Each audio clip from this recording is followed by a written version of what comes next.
Okay, Bwana Yesu asifiwe. Bwana Yesu asifiwe. Tunamshukuru Mungu wetu wa mbinguni kwa zawadi ya kipekee na ulinzi ambao anaendelea kutupatia kila itwapo leo.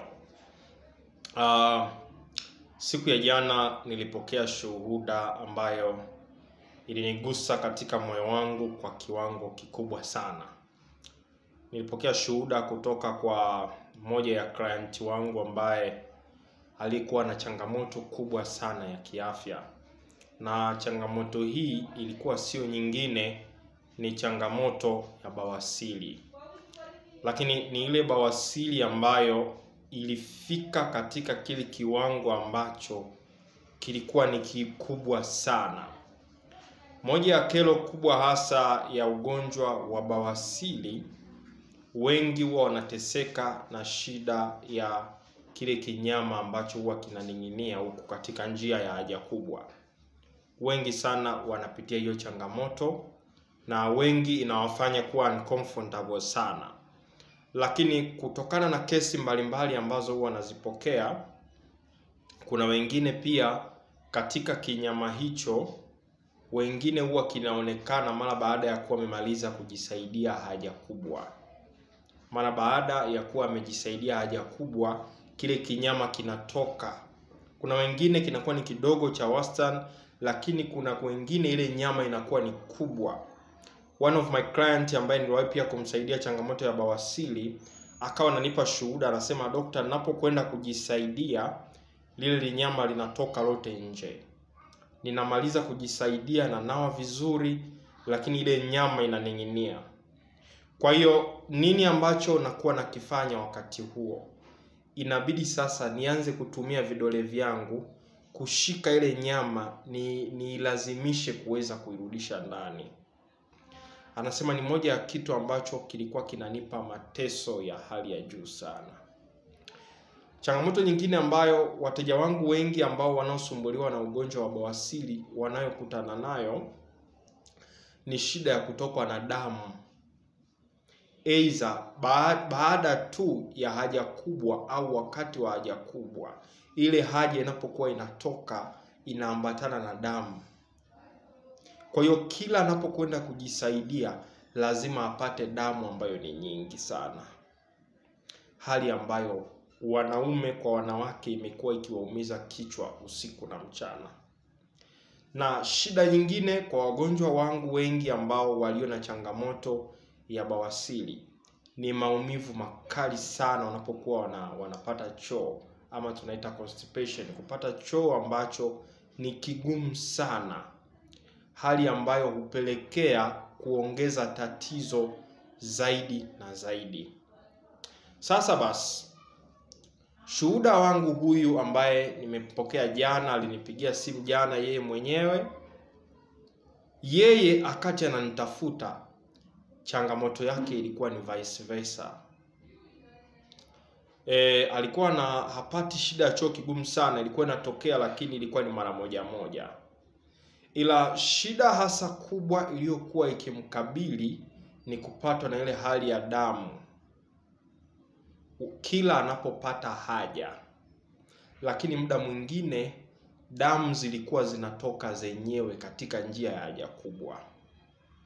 Kwa hiyo alikuwa ananiambia dokta, ilikuwa inanibidi kila baada ya muda fulani niwe na kitambaa maalum, yaani kama vile naweka pedi, kwa ajili ya kuweza kuzuia katika njia yangu ya haja kubwa. Kwa sababu muda mwingine nilikuwa naweza nikikaa vibaya damu zinapita zenyewe. Maana yake ni kwamba hii ni ile bawasiri ambayo ipo katika kiwango kibaya zaidi, na kile kiwango ambacho ni cha mwisho kuliko zote. Baada ya kuwa nimeongea naye, nilimtia moyo. Akanambia nimeangalia watu wengi sana mtandaoni. Nimeangalia madaktari wengi ambao wanaongelea hili swala. Lakini baada tu ya kuingia katika channel yako ya YouTube, Roho Mtakatifu akaniongoza kwamba wewe ndio utakayekuwa msaada wangu. Nikamwambia ninakushukuru. ninakushukuru maana Mungu wa mbinguni ana maana kubwa sana. Anapokuwa anamuunganisha Dr. Kuboja na watoto wake ni kwa makusudi maalum. That's why most of the time nimekuwa nikiwaambia watu wengi Dr. Kuboja alizaliwa kwa ajili ya makusudi maalum. Yaani hakuja tu duniani hivi hivi kwa makosa. Ilikuwa ni kwa ajili ya makusudi maalum, kwa ajili ya kuweza kugusa maisha ya mtu fulani, kwa ajili ya kuweza kugusa mtu fulani ambaye anasumbuliwa na changamoto fulani ya kiafya. So tukaongea na huyu mama, nikampa gharama za dawa. Akaniambia, daktari, hakuna shida.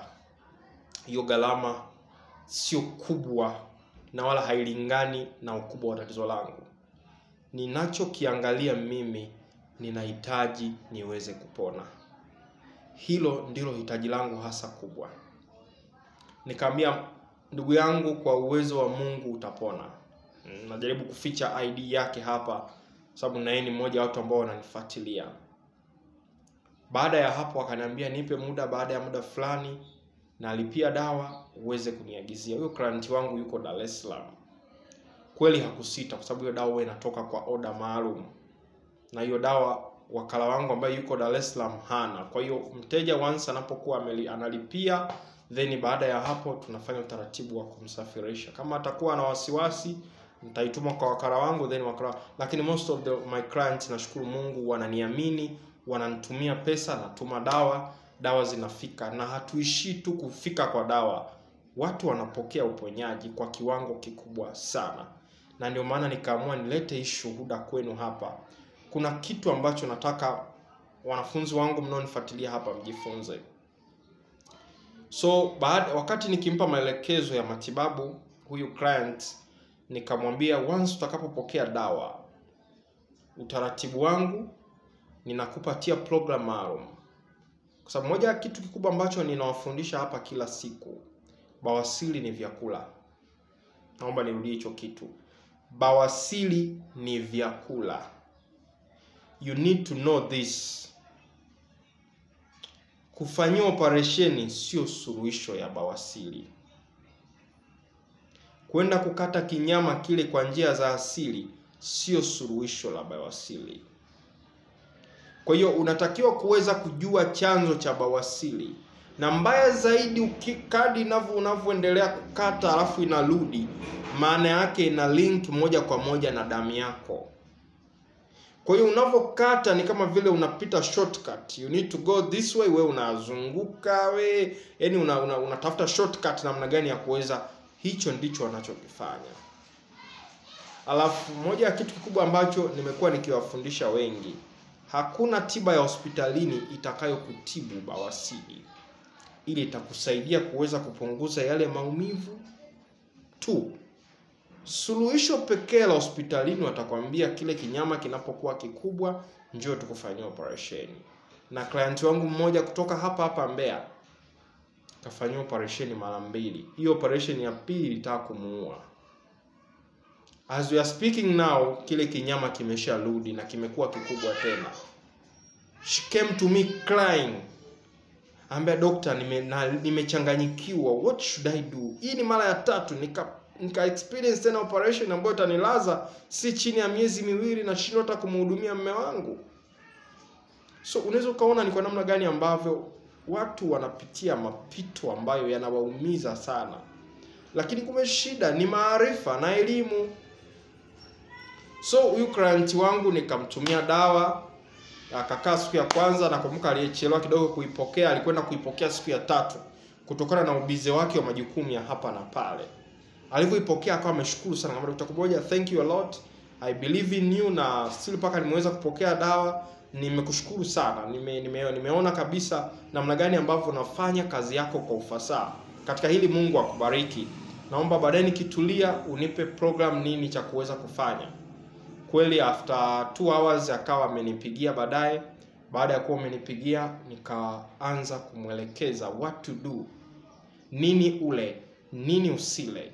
Ufanye nini ili kuweza kudhibiti bawasiri. Lakini wakati huo nikiwa nimemtumia dawa yangu ya kunywa, lakini pia pamoja na dawa ya kupaka. Basi huyu client wangu akanisikiliza kwa umakini sana. moja ya wakati nikifanya naye session, moja ya kitu ambacho nikaja nikakigundua, there are some things ambayo alikuwa anavikosea huyu client wangu katika mfumo wake wa maisha katika upande wa vyakula.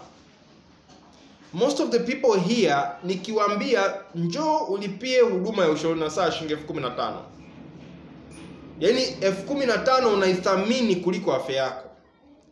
Lakini 15,000 hiyo hiyo ukiambiwa uitoe hospitalini shilingi 50,000 unaitoa kukukimbia. Lakini I believe kwamba toka 2021 nilipoanza kutoa elimu hii, maarifa kupitia mitandao yangu ya kimbalimbali ya kijamii, kuna watu ambao wameshanielewa. Kuna watu ambao sasa wameanza kurealize kwamba alichokuwa nakiongelea Dr. Kuboja, this is it. Kivipi? Pale ambapo walianza kufanya follow up ya kile ambacho nawafundisha, na mwisho wa siku wakapata results ambazo ni positive. And this is what happened to this client. Baada ya kumwelekeza akaniambia, "Doctor, thank you a lot. Nilikuwa sijui kwamba the more ninavyoendelea kutumia vyakula hivi ndivyo the more ambavyo naongeza tatizo langu la bawasiri." Akanambia, "From now on I'm gonna listen to you. Nitakwenda kuzingatia whatever ulichoniambia." Kweli baada ya hapo akaingia katika program maalum, nikaanza kumfanyia follow up. Ni moja ya wa client wangu ambao wako busy sana. Most of the time nikimpigia hapokei, lakini sikawa simlaumu juu ya hilo. Ni kutokana na ubizi wa majukumu yake ya kazi. Kingine ambacho sasa nikawa namsi ni kuwa serious katika yale ambayo nimemwelekeza. Na hapa ndipo nilipompenda huyu client wangu. Akaniambia, "Doctor, katika hilo mimi niko very serious na niko very strict. Sitoleta ujanja wala sitoleta ujinga, sababu nataka nipone." Baada ya hapo tukaendelea na chatting za hapa na pale. Wiki ya kwanza, wiki ya pili imekata. Yesterday, of course nilikuwa natamani nilikuwa namtafuta alivyokuwa amemaliza wiki tu, nikawa namtafuta very busy sana. Akamwambia, "Doctor, I'll get back to you. Naomba usiwe na wasiwasi. Niko busy sana lakini I'll get back to you." Kweli siku ya jana akawa amenitafuta. Tuliongea almost 1 hour, I remember. Though nilikuwa na maumivu, nilikuwa naumwa kichwa na nini, lakini nikasema I have to listen to this friend of mine. Baadaye akaniambia, "Doctor, thank you a lot. Nilikuwa natafuta muda namna gani ya kuja kukushukuru.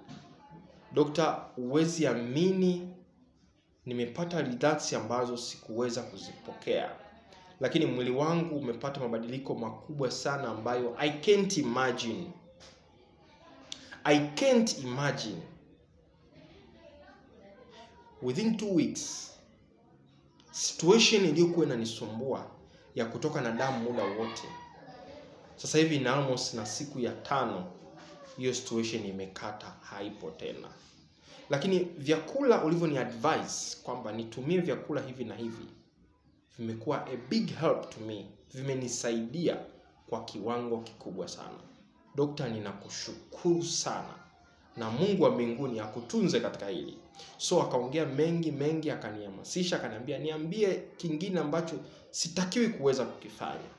Nikamwelekeza ABC to Z, akanirudia tena katika upande wa vyakula. Ni moja ya watu ambao wako serious na afya. Mwanafunzi wangu, sijui unapata shilingi ngapi katika pesa unayopata, lakini nakusii wekeza katika afya. This is number 1 principle ambayo everybody ambaye aliyemfollow hapa Dr. Kuboja anatakiwa ajue. Shuhuda hii ni ndefu, siwezi kuongea mengi sana. Lakini kuna kitu ambacho nataka mwanafunzi wangu wewe ambaye unayenifuatilia hapo unasumbuliwa changamoto fulani ya kiafya, ujue kwamba unaweza ukajitibu wewe mwenyewe. Mungu wa mbinguni akubariki. Asante unapoendelea kunifuatilia hapa. Yale ambayo ninayokufundisha endelea kuyazingatia. Kama unasumbuliwa na bawasiri, naomba nikusihi, bawasiri inatibika. Hujajua kujitibu bawasiri kwa sababu kuzingatii nini ambacho unatakiwa ule na nini ambacho usile. Kwa ushauri zaidi ni check, kuna gharama ya kuweza kuongea na mimi shilingi 15,000. Siwezi kuongea na kila mtu bure, that ni kitu ambacho hakiwezekani. Lakini pia kingine, kwa matibabu ya bawasiri na kuwekea hapa katika status zangu, bawasiri ya nje kuna dawa ya kupaka, bawasiri ya ndani kuna dawa kwa ajili ya kunywa. Dr. Kuboja, suluhisho la mahusiano yako, suluhisho la afya yako. Chao.